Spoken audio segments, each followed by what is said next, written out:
Greetings, Shepherds and Lapsley. This is Dan Stevens, Associate Executive for Missional Development, bringing you news and notes from around the Presbytery. When I first started out serving the Presbytery in this call about 3 years ago, just about everywhere I went, I took with me one of these, the trusty Presbyterian planning calendar that's familiar to so many of us. I called this my second brain because it had everywhere that I needed to be and everything that I needed to be thinking about in any given day written right there on it. But soon enough, I got tired of carrying around the paper calendar because it would get torn up or I would spill coffee on it, and I upgraded to one of these, a laptop. And inside the laptop was my electronic calendar and my access to email and just about everything I needed to function in a day, and this became my second brain. But this second brain began to feel heavy and oversized, even though it was so much smaller than the computers I had had even just a few years before. And so I upgraded again. And I got one of these, a smartphone.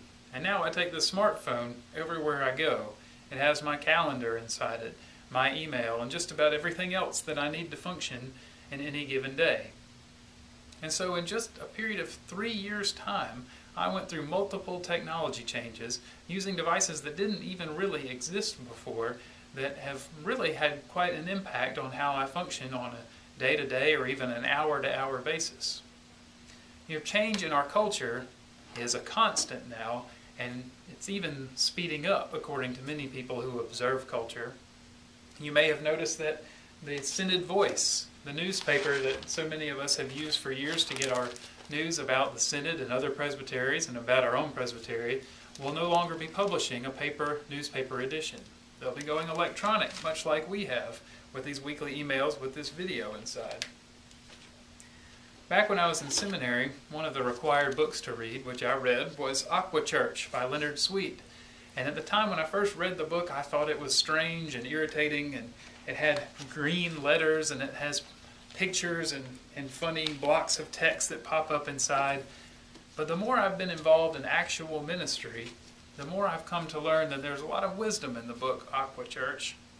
It talks about how we live in a fluid culture where change is the new normal, and that we all need skills to navigate this fluid culture and to chart new courses into new lands that may be unfamiliar to us and even frightening.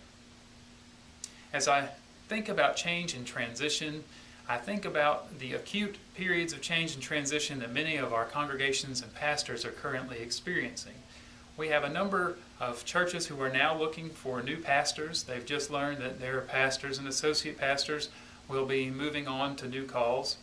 Many of these pastors and associates may also still be looking for new calls, and so they and their families are in a particular time of transition.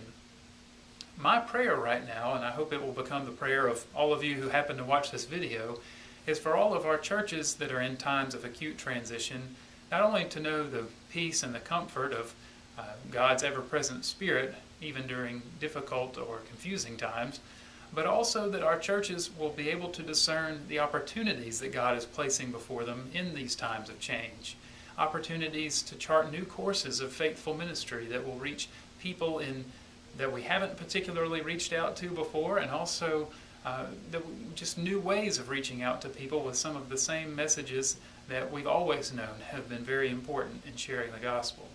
Similarly, I pray, and I hope that all of you will join in praying for all of the pastors and their families who are in transition, both those that know exactly where they're going in the next month or so, and those who are on a journey where the next stop has not yet been revealed to them. We here in the Presbytery want to be available to you to help you during times of transition and in the normal everyday, day-to-day times of ministry, which in our fluid culture are actually all times of transition and change too. So please don't hesitate to call on us if we can ever journey with you on the path that God is calling you to take.